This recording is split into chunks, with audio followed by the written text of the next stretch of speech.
So play the game. We've got 5 points if you get up to there, 10 points if you get up to there, 20 points if you get up to there. And do you want to have the red one? Yeah.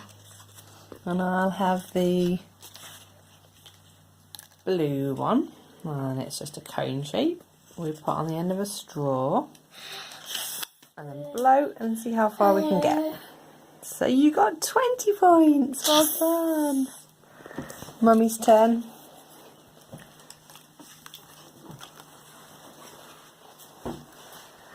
Okay, see how far I can get.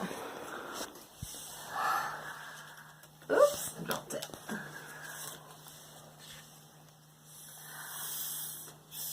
Oh, yes! I got 20 points as well. Yes! I think we need to make the... I got a Joshua point. I think you need to make the course a bit more difficult. Make it a bit harder.